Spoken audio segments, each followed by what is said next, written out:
Welcome to the Beer Den Podcast. Tonight we're going to be drinking Zombie Dust by Floyds Brewery.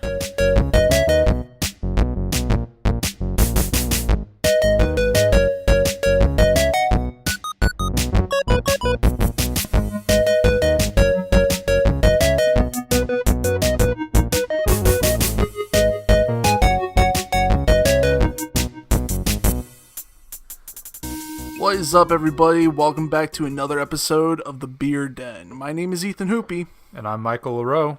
So, tonight we're drinking the famous Zombie Dust from Floyds Brewery. They're a brewery over in Munster, Indiana. They got started in 1996, and they kind of had a pretty ghetto rig when they started out. They said they used to use Swiss cheese fermenters and then an old walk burner fired brew kettle. That seems odd. Yeah, like they only had a couple $100 starting up, and they've definitely grown into what I would consider a pretty sought after craft beer, especially in these parts. Yeah, I've actually heard a lot about them. I haven't actually tried them yet, but yeah, I definitely hear people talk about them every once in a while. I'm looking forward to this one. The only other Floyds that I've drank was Laser Snake. Oh yeah? And I wasn't a fan of it the first time. Well, the only time that I drank it. So when I found out that this one that everybody rants and raves about was by the same company, I was a little hesitant because, like I said, my first experience with the Laser Snake was not a good one. Was there something specific about the other one that like you just didn't like, or was it just like the overall flavor? I think it was the overall flavor of it. I just wasn't. It wasn't very good. And maybe it was just that day. I just wasn't feeling that one. But what is that one what kind of beer is that? Is that an IPA or the Laser Snake? Yeah, I honestly can't remember. It just wasn't good. I had one left over from a party, and I was like, I'm just gonna drink it because it looked like the label for it. Yeah, like it's crazy. The name, I was like, oh, it's probably gonna be a good one, and then just did not live up. Didn't work for me. Fair enough. So, what are your thoughts on this one though? This one is not too bad. Looks wise, it's like a deep gold. Yeah, it's cloudy. There's a lot of, I don't want to say stuff in it, but sediment. Is it sediment? I mean, it's cloudy, but like you can still see through it. I don't think it's really sediment. It is, but it isn't. Like, it's fine. It's fine. It's not abnormal. But yeah, it's cloudy. Like I say, you can still see all the way through it, but just barely. Yeah, there's almost like I see some hints of like red in it, but it's a nice color though, really deep gold.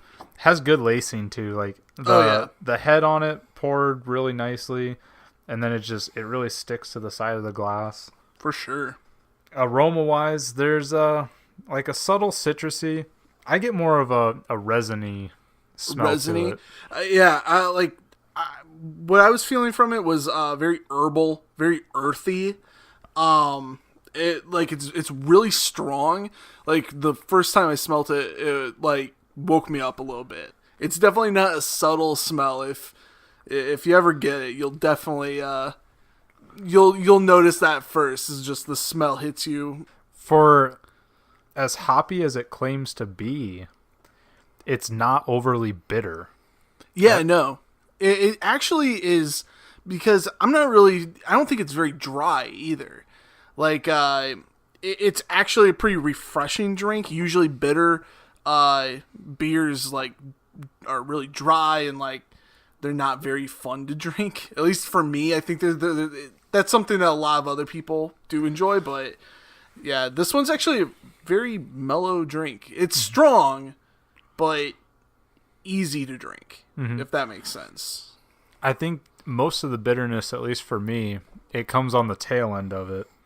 Like that aftertaste, it's a little bit more, it has kind of that sting to it almost. Like that almost, just that bitter flavor. Kind of puckers your lips a little bit, maybe. Yeah, but like definitely like right when you're sipping on it, it's not bad at all. Yeah, no. I think it's a very creamy beer. It like kind of covers and coats your entire mouth when you drink it. I get a little tingly. Not so much creamy for me, but it definitely coats the entire mouth. Like, yeah, I guess that's what I mean. Is that it kind of clings to the mouth. But yeah, I do get the little tingliness too. I think it's very well carbonated. Yeah, it's got about I'd say a medium carbonation to it. It's not overly fast, not like lacking of carbonation either. Yeah, no, I agree. Let's go on to value. And for those of you that don't know, we judge every beer on a 3-part system based on quality, value, and design. Quality being the appearance, the aroma, and overall taste. The quality, that's based out of 50 points. Value out of 25 points, and that's with a baseline of $10 for a 6-pack of beer. If it's at or below or above $10, it gets more or less based on the overall score in quality. And then finally, the design, the logo, the name, the bottle or can. Yeah, it's just all the aesthetics of it. And that's out of 25 as well. So that gives us, of course, 100 points that a beer can score. So yeah, let's go back into value. This one's a little odd. So, like I said earlier, around here, it's very sought after. Yeah. In fact, to get the 2 that we're sampling right now, one, I had to go an hour away to get it, and I was limited to those 2 bottles. So to get these 2 bottles was $7. So if I wanted to get a 6-pack of it, I'm looking at $21 for just a 6-pack of this. See, and that to me seems a bit ridiculous, but I don't know. $21 for a 6-pack. Yeah. Now, I went ahead and I did a little bit of research online, and I saw prices posted at $12. So that seems more reasonable. To prevent this from being a huge outlier and to keep it kind of with the average, I'm going to say we go with the $12 for a 6-pack. And I'm wondering if they kind of charge more because you're not getting a full 6-pack of it, because it was kind of, part of like a sampler that I wonder if they charge more for that. I mean, it seems like they charged a lot more for it, but when I bought the 2 and they're like, oh yeah, $7, I was like, yeah, didn't think much of it. But then later on, I pieced it together. I was like, wow, that would have been a $21 6-pack, and that's dumb. Yeah. So we'll incorporate those scores when we get at the end of where we kind of judge those. Design, I like the artwork for it. So it's got a zombie king on the bottle itself. It actually does have a description, which if anybody listens to this on a consistent basis knows that I kind of like to have a description of my beer on the bottle. Yeah. And it's a vague description, but it's there nonetheless. And so it actually says, this insanely hopped and gushing undead pale ale will be one's only respite after the zombie apocalypse. It's not a bad design. It has that zombie feel to it. It's kind of green tones, and I mean the zombie that's on it looks like a zombie you'd see on like an Iron Maiden cover. Right. I think the overall, just like this whole package for an IPA, I don't know, I like it, and I don't typically like IPAs, but I think this one's like, for all puns intended, resurrected my love for an IPA. Yeah, no, brought it back from the dead.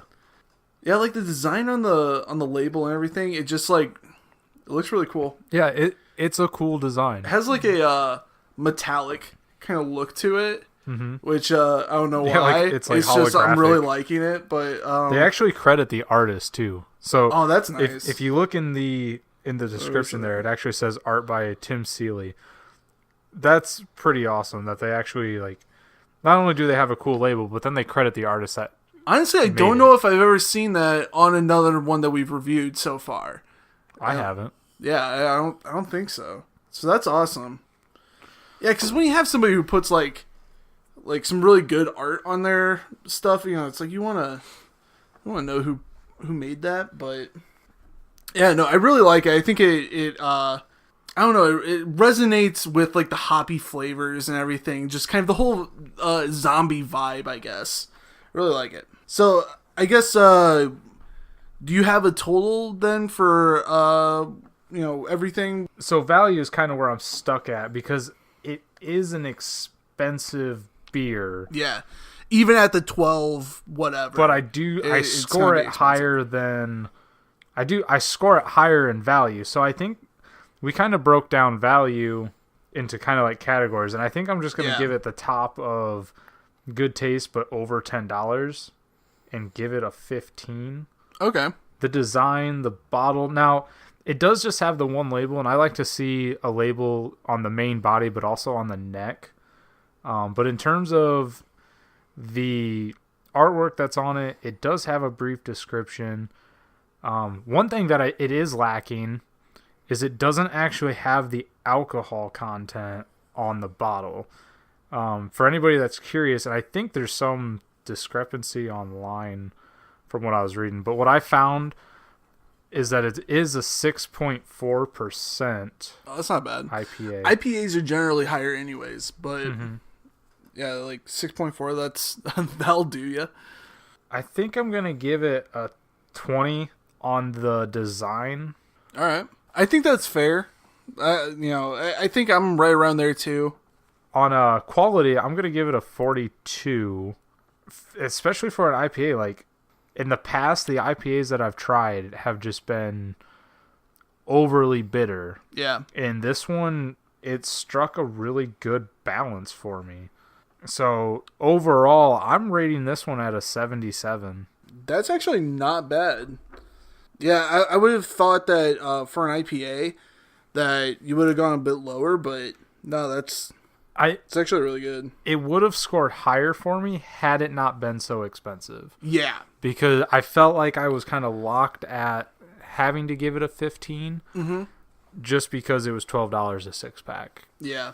If they could bring it down to $10, that'd be perfect. I feel at that point, confidently, this could be an 80 or higher. Wow. See, I was much harsher with it.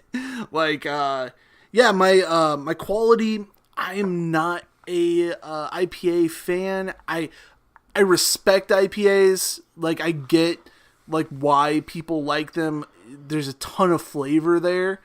For me personally, I think I just enjoy more of a malty beer or even like a lighter wheat beer more than any IPA kind of flavoring. The hoppiness just doesn't do it for me. So for me, I went all the way as low as 28 for my quality. Oh. Yeah. I mean, doesn't like the IPAs. It's still above half the points for a for quality, but yeah, I don't know. I feel like there's just so much out there that I enjoy more, and I feel like I just gotta take that into consideration. As far as value, again, I was really harsh with it. At 12 something, like it's I think that there's so much out there that it tastes better to me and that is less money. And so this ultimately got an 8 for me. You're saying like overall, like just beer wise, not just IPA wise. Not just IPA wise. There's so much out there that like, yeah, it's just, I mean, with the quality at 28, and then it being above $10, I just can't give it much more than, than like a 10. But I don't know, maybe a 10 is more justified, but I think I'm going to leave it at an 8. Just the value of it compared to the flavor and stuff. Like I said, even the value brought it down for me. Yeah. Which is unfortunate because I think this, if I had to drink an IPA, like this is definitely the IPA I would choose. Okay. But It is. It's expensive. I feel like I've had other IPAs that are a bit more smoother, and really they're just smoother because of the fact that they're less bitter, less hoppy flavors. Yeah, and for me, I thought this one was pretty well balanced. Yeah. But that's why we do both of us reviewing this, yeah. because everybody has their own taste. Exactly. So. But anyway, so yeah, 8 for value, and then I give it an 18 for design. I really like the whole vibe of it with the zombie graphics on it. I like the metallic kind of material, or I don't even know what it is that they go with on the bottle. It's almost or holographic kind of look. It does to look it. pretty holographic too. Yeah. So yeah, I really like that, and I think it does fit with like the hoppiness. Green hops are green. I don't know. It just kind of works for me. So yeah, as far as that 18, ultimately that is equaling out to a 54 though from me. Ooh. Yeah, it's not great, but I don't know. The thing is for me, I think it fits. It's about half the points. I think the big thing for both of us, though, it's just the cost. If they could get it down to $10, and who knows, maybe as it gets out there, if they can even up their production, that could bring the price down for it. But that's the thing, is that they bring it down to $10. I could easily give it like a 14, maybe even a 15. Mm-hmm.